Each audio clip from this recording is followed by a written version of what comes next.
नमस्कार सभी साथियों को स्वागत करता हूं सभी का इस यूट्यूब चैनल पर जिसका नाम है स्टडी विद पीएन लोधा। साथियों, रीट मेंस एग्जाम 2023 के लिए शैक्षिक परिदृश्य के ओल्ड टॉपिक्स से बहुत ही महत्वपूर्ण टेस्ट लेकर आया हूं। देखिए, टोटल 30 टेस्टों की ये सीरीज है और आज के इस वीडियो में हम टेस्ट नंबर 11 हल करेंगे। साथियों, इसके पहले जो 10 टेस्ट मैंने शैक्षिक परिदृश्य के लिए हैं, उन 10 टेस्टों की मैंने प्ले लिस्ट बना रखी है, तो प्ले लिस्ट में जाकर के आप उन 10 टेस्टों को अटेंड कर सकते हो। गोल्डन टेस्ट है, लेवल 1 के लिए भी है और लेवल 2 के लिए भी है। तो वीडियो को पूरा देख करके जाइएगा। शैक्षिक परिदृश्य के अंतर्गत जैसे आपके शैक्षिक नवाचार का टॉपिक आता है, जैसे आपके आईसीटी का टॉपिक आता है, जैसे आपके विद्यालय प्रबंधन समिति का अलग से टॉपिक दे रखा है, या फिर आप आरटी 2009, आरटी 2011, एनईपी 2020 की बात कर लो, इन सभी चीज़ों को मैंने इनमें सम्मिलित किया है। तो वीडियो को पूरा देख करके जाना साथियों, बहुत ही इंपॉर्टेंट वीडियो है। पहला प्रश्न देखेंगे, प्रश्न संख्या 1 में क्या है देखिएगा। वैसे प्रत्येक प्रश्न का जो आंसर है आपको देना है, लेकिन जो प्रश्न आपको नहीं आता है उनका आंसर नहीं देना है, अटेम्प्ट नहीं करना है, क्योंकि यहाँ पर 1/3 माइनस मार्किंग आपके रहने वाली है। एक प्रश्न 1 नंबर का रहेगा, 1/3 माइनस मार्किंग रहेगी। और अगर आप 20 में से 20 प्रश्न आप अटेंड करते हो, लेकिन 3 आपके गलत हो जाते हैं, तो 17 प्रश्न आपने सही किए, तो आपने जो 3 गलत किए उसकी वजह से 1 नंबर आपका और कम हो जाता है। तो 20 में से आपके कितने नंबर बचते हैं? फिर 16 नंबर बचते हैं। तो इस प्रकार से आप गणना करके कमेंट बॉक्स में कमेंट करिएगा कि कितने प्रश्न आपके यहाँ पर सही हो रहे हैं। देखिएगा पहले प्रश्न को। पहले प्रश्न में क्या पूछ रहा है? सूचना व संचार तकनीकी में सूचना शब्द का सही अर्थ है सूचनाओं का समूह, अर्थपूर्ण आंकड़े व तथ्य, सूचनाओं का स्थानांतरण और इनमें से सभी। तो देखो, आईसीटी जो आईसीटी का भाग है आपके इंफॉर्मेशन एंड कम्युनिकेशन टेक्नोलॉजी, सूचना एवं संचार तकनीकी या सूचना एवं संप्रेषण तकनीकी के नाम से भी इसको जाना जाता है। तो साथियों, इसमें 2 शब्द है, एक तो सूचना और एक संचार, ठीक है ना, सूचना एवं संचार। तो इसमें जो सूचना शब्द है इसका अर्थ आपसे प्रश्न संख्या 1 में पूछा जा रहा है। पहले प्रश्न का सही आंसर देख लेते हैं। देखिए, पहले प्रश्न में जो आपका सही उत्तर है वो रहेगा अर्थपूर्ण आंकड़े व तथ्य। देखिए, सूचनाओं का समूह और सूचनाओं का स्थानांतरण, ये दोनों ही किस में आ जाते हैं साथियों? संचार या संप्रेषण में आ जाते हैं। लेकिन सूचना शब्द का सही अर्थ क्या होता है? अर्थपूर्ण जो आंकड़े और तथ्य होते हैं उनको ही क्या कहा जाता है? सूचना कहा जाता है। तो विकल्प नंबर 2 आपके पहले प्रश्न का सही उत्तर है। प्रश्न संख्या 2 की ओर बढ़ेंगे। दूसरा प्रश्न देख लेते हैं। देखिए, ये आज का सेकंड वीडियो है। जो आज का प्रथम वीडियो था साथियों, प्रथम वीडियो को मैंने सुबह 8 बजे के लगभग कला एवं संस्कृति का टेस्ट लिया था, टेस्ट नंबर 2 मैंने सुबह डाल दिया था। आज का ये सेकंड वीडियो और सुबह 8 बजे ही ऐप जो है स्टडी विद पीएन लोधा के नाम से 149 रुपये वाली जो टेस्ट सीरीज है, उसमें जो भूगोल वाला जो पार्ट है, भूगोल के जो गोल्डन टेस्ट चला रखे 30 टेस्ट, तो उन 30 टेस्टों में 5 नंबर का टेस्ट नंबर 5 भूगोल का मैंने डाल दिया है, जिसमें पूरे सिलेबस से 25 प्रश्न आपके लिए ऐप में उपलब्ध रहे। अब शाम को 4 बजे भी आपके जो राजस्थान का इतिहास हम पढ़ रहे हैं, तो आपके जो टॉपिक है साथियों, राजस्थान में जो प्रजामंडल का पार्ट 2 का टेस्ट आ जाएगा ऐप पर शाम को 4 बजे, तो उसको भी जरूर अटेंड करिएगा। ऐप जो डाउनलोड लिंक है ऐप का, वो मैंने कमेंट बॉक्स में भी दे दिया है। आप चाहो तो बिल्कुल प्ले स्टोर पे जाकर भी ऐप को डाउनलोड कर सकते हो और 149 रुपये में ऑल सब्जेक्ट की टेस्ट सीरीज जो है लेवल 1 की भी ले सकते हो और लेवल 2 की भी ले सकते हो। तो चलिए दूसरा प्रश्न देखेंगे।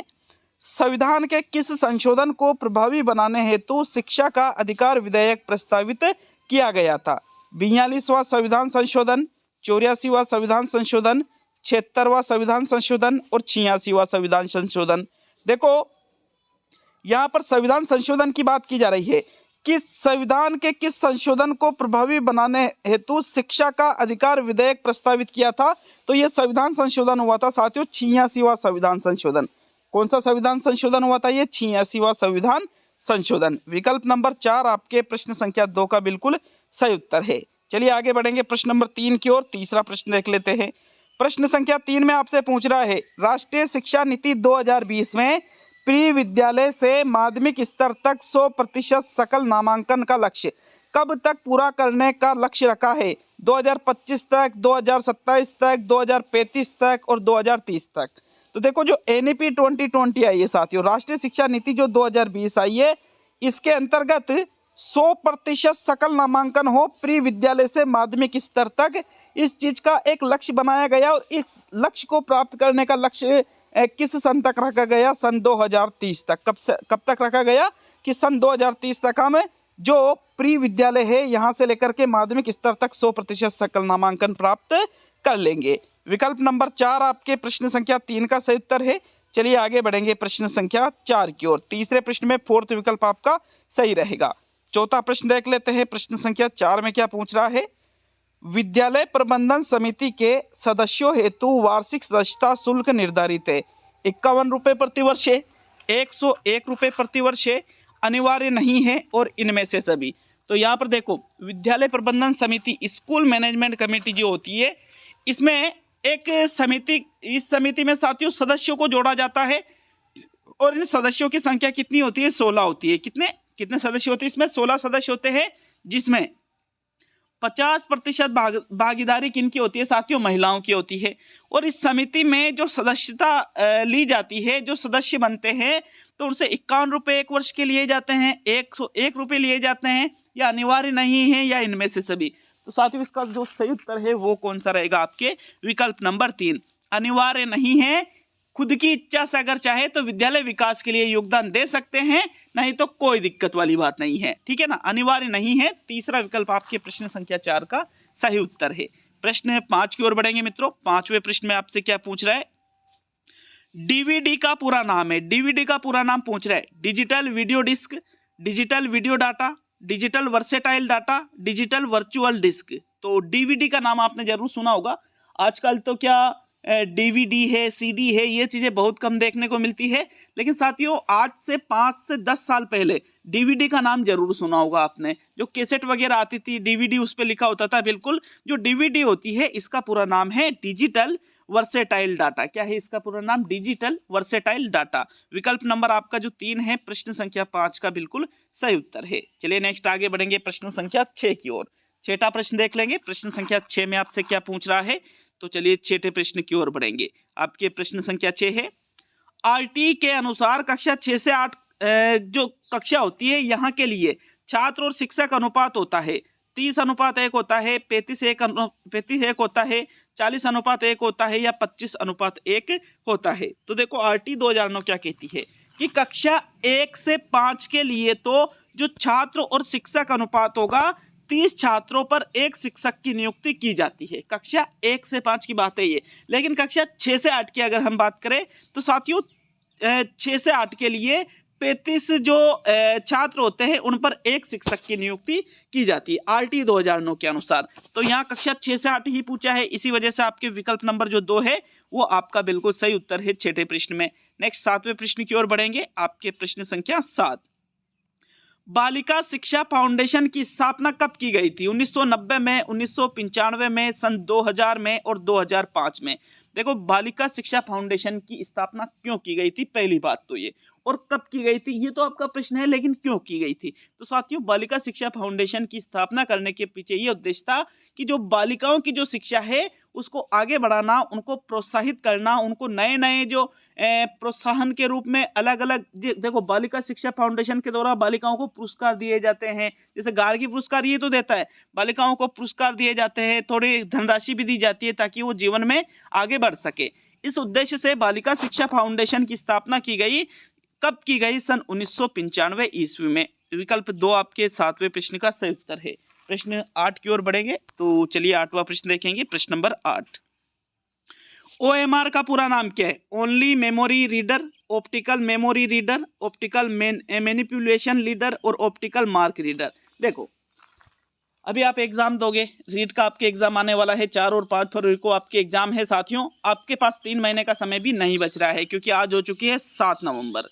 तो 7 नवंबर से 7 दिसंबर, 7 जनवरी, 7 फरवरी नहीं, पेपर तो 4-5 को, ये तो 3 महीने से कम का समय बच रहा है। बिल्कुल अच्छे से तैयार कीजिए और पेपर दोगे तो वहां पर OMR शीट में अपन गोले भी भरते हैं। OMR शीट में अपन जो गोले भरते हैं उसका पूरा नाम पूछा है साथियों, पूछा जा सकता है आपसे। तो OMR का पूरा नाम होता है ऑप्टिकल मार्क रीडर। क्या होता है? Optical mark reader. विकल्प नंबर 4 आपके प्रश्न 8 का सही उत्तर है। चलिए आगे बढ़ेंगे प्रश्न संख्या 9 की ओर। 9वां प्रश्न देख लेंगे। आपके प्रश्न संख्या 9 में आपसे क्या पूछ रहा है? चलिए 9वां प्रश्न देखते हैं। निजी विद्यालयों में आर्थिक रूप से कमजोर वर्गों के बच्चों के लिए कितने प्रतिशत सीटें आरक्षित रखने का प्रावधान है? 10% सीटें, 25% सीटें, 40% सीटें या 50% सीटें। तो जो निजी विद्यालय होते हैं, प्राइवेट विद्यालयों की बात की जा रही है साथियों। जो वर्ग आर्थिक रूप से कमजोर है उन वर्ग के बच्चों के लिए कोई भी प्राइवेट स्कूल हो, उसकी फीस कितनी भी हो, लेकिन फिर भी 25% सीटें उसके लिए आरक्षित रखेगा। कितने प्रतिशत सीटें? 25% सीटें। तो विकल्प नंबर 2 आपके प्रश्न संख्या 9 का सही उत्तर है। चलिए आगे बढ़ेंगे प्रश्न संख्या 10 की ओर। 10वां प्रश्न देख लेते हैं।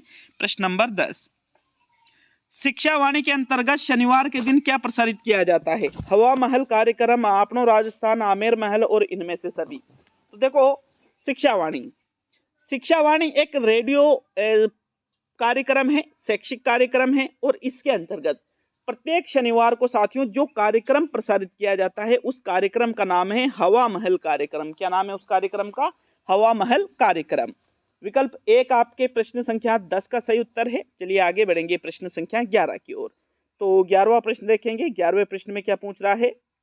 याहू है क्या है? याहू क्या है? एक सर्च इंजन है ये, एक या एक ब्राउजर का नाम है ये, एक या फिर कोई डॉक्यूमेंट फाइल है या फिर ये कोई पीडीएफ फाइल है? तो आपको ये बताना है कि याहू क्या है। याहू तो साथियों याहू है, गूगल है, ये सभी क्या है साथियों? ये सभी है सर्च इंजन।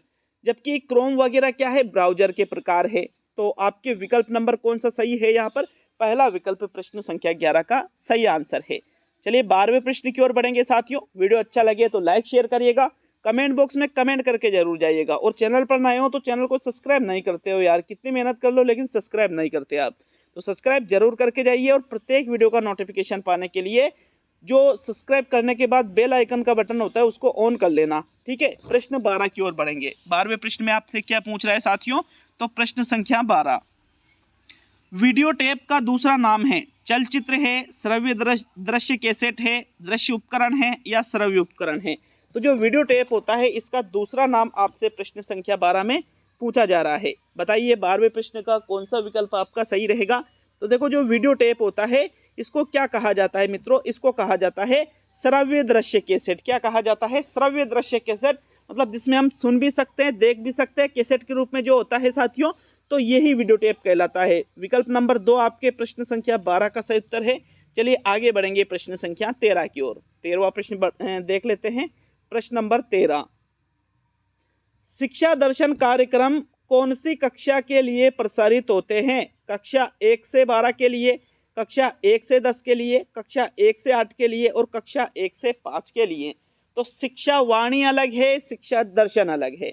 शिक्षा दर्शन जो कार्यक्रम है यह टेलीविजन पर प्रसारित होता है, जबकि शिक्षा वाणी जो कार्यक्रम है यह किस पर प्रसारित होता है? रेडियो पर। जो शिक्षा दर्शन कार्यक्रम है साथियों, ये कौन सी कक्षा के लिए प्रसारित किया जाता है? कक्षा 1 से 12 के लिए। हालांकि इसका जो टाइमिंग होती है इसकी वो अलग अलग होती है कि कक्षा 1 से 5 के लिए इस टाइम पे होगा, कक्षा 6 से 8 के लिए इस टाइम पे होगा, कक्षा 9, 10, 11, 12 के लिए इस टाइम पे होगा, लेकिन सभी के लिए इस प्रोग्राम को चलाया जाता है। तो फिर आपका कौन सा विकल्प सही है? यहाँ पर विकल्प नंबर जो 1 है प्रश्न 13 का बिल्कुल सही उत्तर है।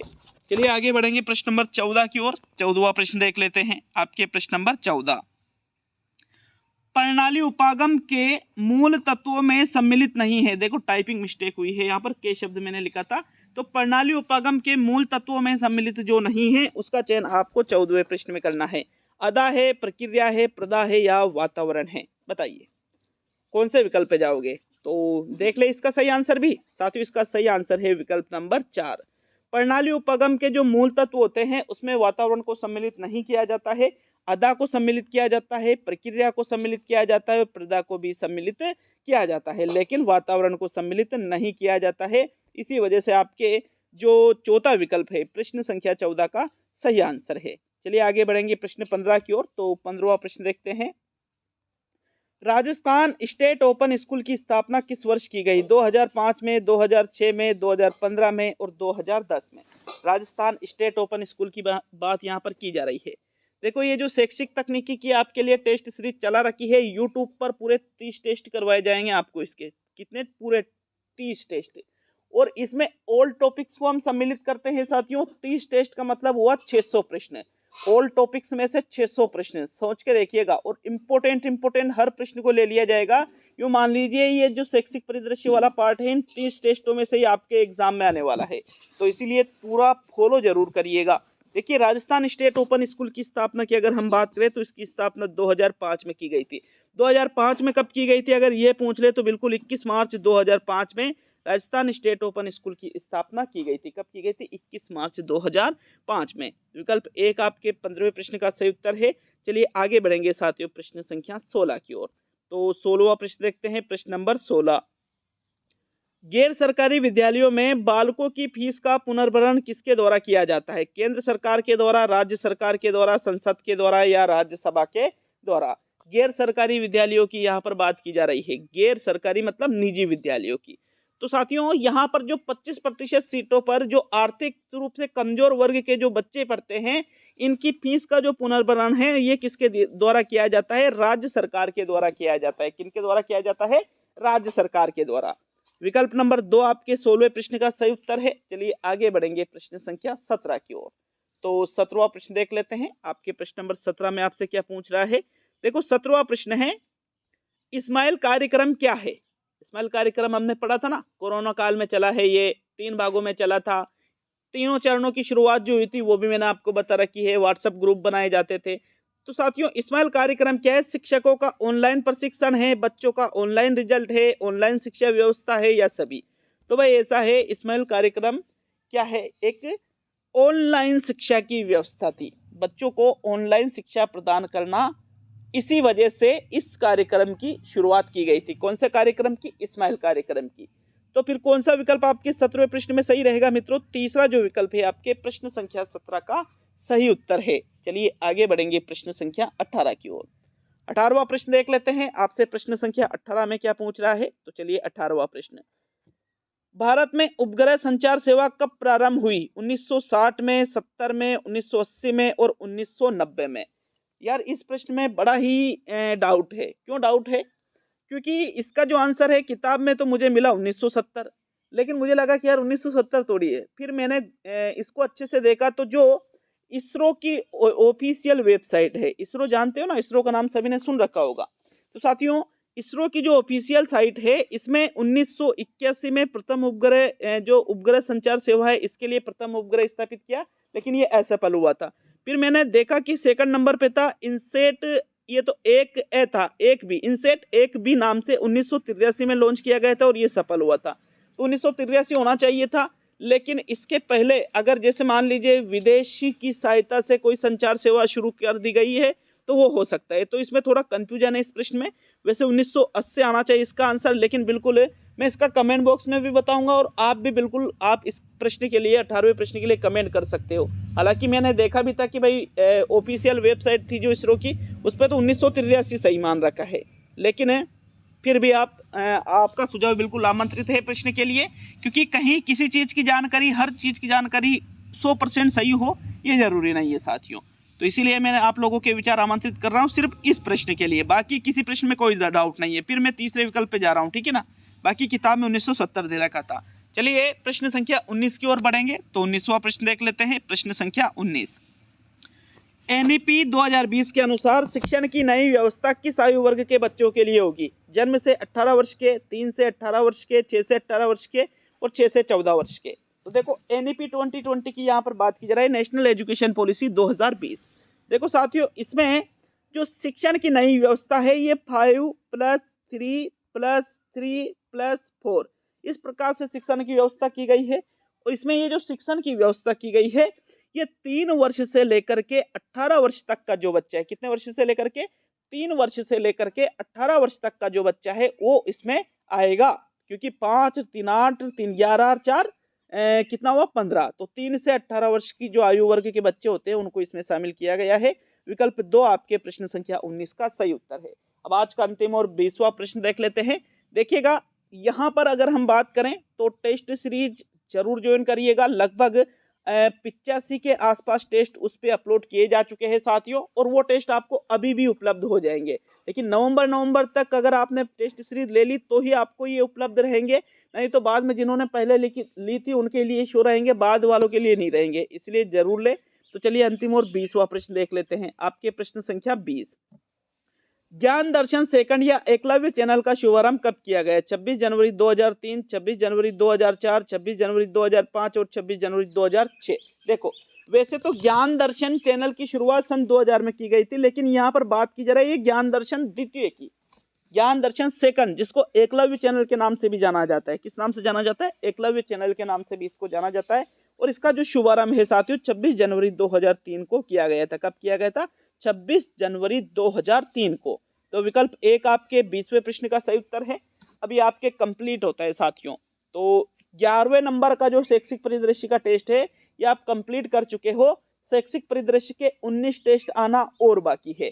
तो मिलते हैं अब जल्द ही अगले वीडियो में। बहुत बहुत धन्यवाद वीडियो को लाइक शेयर और पूरा देखने के लिए।